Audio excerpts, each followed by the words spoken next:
Okey, Assalamualaikum warahmatullahi wabarakatuh dan selamat sejahtera. Okey.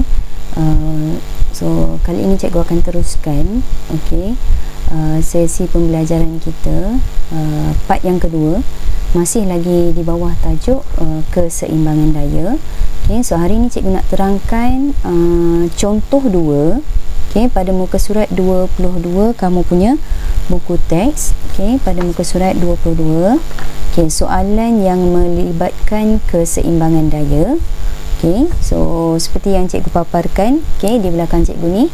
Okey, kita ada soalannya rajah 1.28 menunjukkan sebuah kotak. Okey, sebuah kotak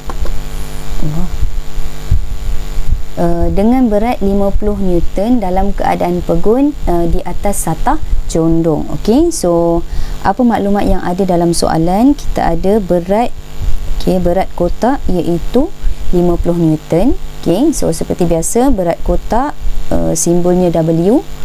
Okey, dan arah berat ini ke bawah lah. Okey, kemudian kita ada satu lagi keyword yang penting untuk soalan ini, iaitu objek berada dalam keadaan pegun. So bila ada perkataan objek berada dalam keadaan pegun, okey, apa maklumat yang kita kena faham daripada perkataan ini? Okey, daya paduan objek adalah sama dengan sifar. Okey, so daya paduan objek sama dengan sifar. Okay, now, so kita tengok objek dia. Okay, kita ada di sini sebuah kotak, okay, yang berada pada satu satah condong bersudut 40 darjah. Okay, so kita tengok dulu ini gambar dan maklumat yang dah diberi tadi. Okay, kemudian kita tengok apakah soalan yang nak kita selesaikan. Okay, soalan yang pertama, lukiskan gambar rajah jasad bebas. Okay, so ini soalan yang pertama, gambar rajah jasad bebas bagi kotak itu dengan menunjukkan berat kotak, berat kotak W. Kemudian kita ada tindak balas normal simbolnya R, dan kita ada daya geseran iaitu FR. So itu soalan yang pertama. Kemudian kita lihat soalan yang kedua, dengan melukis segitiga daya berskala. So berskala, tentukan magnitude tindak balas normal R dan daya geseran iaitu FR.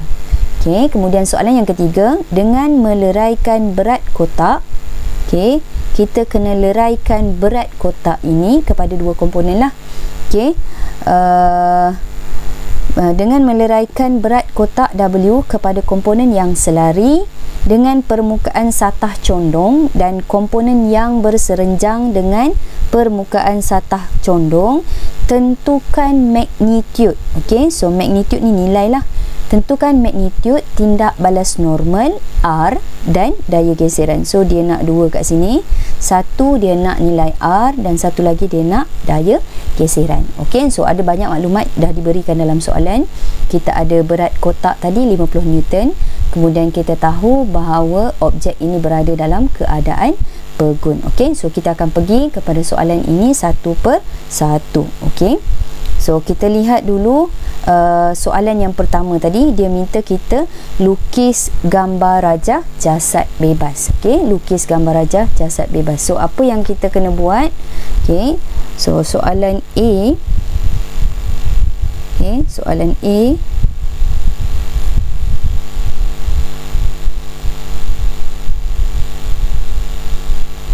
Sekejap. So kita lukis untuk soalan A. Gambar rajah jasad bebas dia. Tadi kita ada satu satah condong, bersudut 40 darjah. Kemudian kita ada satu kotak. Satu kotak. Satu kotak-kotak ni objek dia lah. Baik, so apa yang kita buat? Daya yang pertama yang kita ada dalam maklumat yang diberi tadi adalah dia punya berat. Berat. Kemudian kita lukis satu titik tengah pada kotak. Kemudian kita lukiskan satu anak panah ke bawah bagi mewakili berat objek.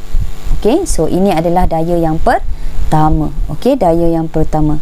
Okey, kemudian apa lagi daya yang ada pada objek? Okey, kita ada R, iaitu tindak balas normal. Okey, so tindak balas normal ni dia sentiasa berserenjang. Okey, berserenjang maksudnya membuat satah ataupun membuat sudut 90 darjah dengan permukaan. Okey, so ini dia punya R, iaitu tindak balas normal. Okey, yang cikgu sebut tadi, sentiasa membentuk sudut 90 darjah dengan satah. Okey, so ini daya yang kedua. Okey, kemudian kita ada daya yang ketiga. Okey, iaitu apa dia daya yang ketiga? Daya geseran. Okey, diberi simbolnya R.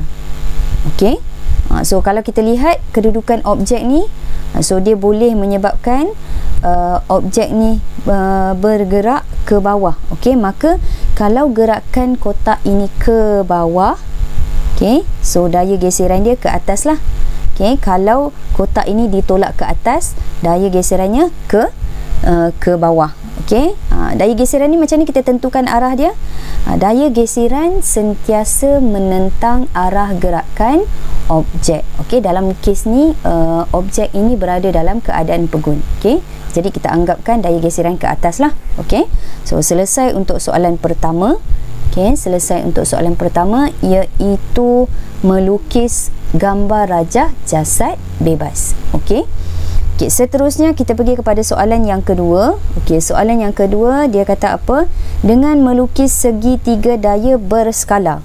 Okey, dengan melukis segitiga daya berskala. Okey.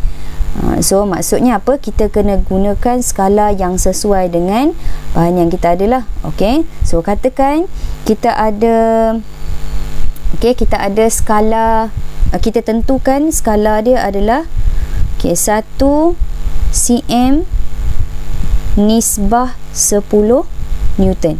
Okey, 1 cm nisbah 10 Newton. Okey, tadi kita ada maklumat berat sama dengan 50 Newton. Okey, jadi nanti kita akan lukis berat ini bersamaan dengan 5 cm. Okey, so contoh dia macam tu lah. Okey, kamu boleh tentukan skala kamu sendiri. Okey, boleh tentukan skala kamu sendiri. Okey, baik. So apa yang kita kena buat sekarang? Okey, kita dah ada tadi gambar rajah jasad bebas. Okey, apa gambar rajah jasad bebas dia? Cikgu lukis mula. Kita ada tindak balas normal R ke atas. Okey, kemudian kita ada berat. Okey, berat ke bawah. Okey, kemudian kita ada satu lagi daya tadi, iaitu daya geseran ke arah atas permukaan satah condong tadi. Okey, so ini adalah kita punya daya-daya yang bertindak pada kotak tersebut. Okey, baik. So kita tengok W ke arah bawah. So apa yang kita buat? Okey, kita nak bentukkan dia satu segitiga yang lengkap. Okey, satu segitiga yang lengkap. Jadi yang pertama, sekejap dia punya sudut, untuk kita ada maklumat, tambahan maklumat kat sini. Sudut yang membentuk FR ini adalah 40 darjah. Okey, sudut yang membentuk FR itu 40 darjah. So macam tu. Okey, sudut yang membentuk FR itu adalah 90 darjah. Okey, baik. Okey, seboleh-bolehnya kamu ikut contoh dalam buku pun tidak ada masalah. Okey, pada cikgu, cikgu lebih suka untuk kita susun dulu. Okey, susun dulu segitiga ini membentuk satu segitiga keseimbangan daya. Okey, so sebelum kelas sebelum ni cikgu dah beritahu macam mana kita nak bentuk satu segitiga keseimbangan daya. Okey, kita susun ke semua anak panah dalam gambar rajah bebas ini membentuk satu arah. Okey, membentuk satu arah. So macam mana dia akan jadi? Okey, so yang ni dia akan jadi W ke bawah. Okey, kemudian kita ambil daya yang kedua FR.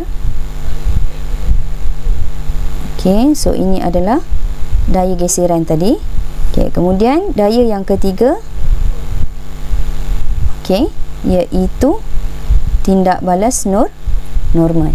Okey, so kalau kamu lihat kat sini, okey, cikgu dah susun anak panah ini membentuk satu segitiga yang arah dia adalah sama saja. Okey, so yang ni tindak balas normal, cikgu pindahkan sini. Okey, kemudian daya geseran cikgu pindahkan ke sini. Okey, W dia jadi macam ni. Okey, so kita bentuk satu segitiga, kemudian baru kita lukis segitiga berskala tersebut. Okey, so daripada sini kita lukislah satu segitiga berskala. Okey, maklumat yang kita ada, kita hanya ada W sahaja, iaitu 50 Newton, dan kita dah tentukan 50 Newton tadi.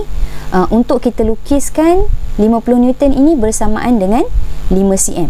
Okey, so 5 Newton tadi bersamaan dengan 5 cm. Okey, so apa yang kita buat? Okey, kita lukis satu garisan. Okey, lurus ke bawah. Kamu pakai pembaris. Okey, pakai pembaris dan pastikan ukuran dia betul. Okey, so kalau garisan W ini 5 cm, so panjang dia mesti 5 cm lah. So lukis sana W. Okey, kemudian lukiskan satu garisan untuk kita lukiskan sudut 40 darjah yang membentuk garisan daya geseran. Okey, ambil protektor, kemudian ukur. Okey, so macam mana kamu letak protektor kamu? Okey, so letakkan protektor di sini. Okey, kemudian tengok kat sini, sudut kat sini mesti 40 darjah. Okey, lukis panjang-panjang. So dia akan membentuk daya geseran. Okey, daya geseran. Okey, ada tak kita berapa panjang nak kena lukis daya geseran? Okey, belum ada lagi. Okey, belum ada lagi. Okey, kemudian daripada hujung W, okey, daripada hujung garisan W tadi, okey, sini adalah 5 cm. Okey, kita dah tentukan tadi W adalah 5 cm. Okey, so daripada sini kita lukis juga satu garisan yang sama bersudut 40 darjah. Okey, bersudut 40 darjah untuk mewakili garisan R, iaitu tindak balas normal. Okey, iaitu tindak balas normal. Okey, so kita dah dapat satu garisan R kat sini. Okey, so kalau kamu perhatikan sudut ni adalah sudut nilai yang sama. Okey, kenapa nilainya sama?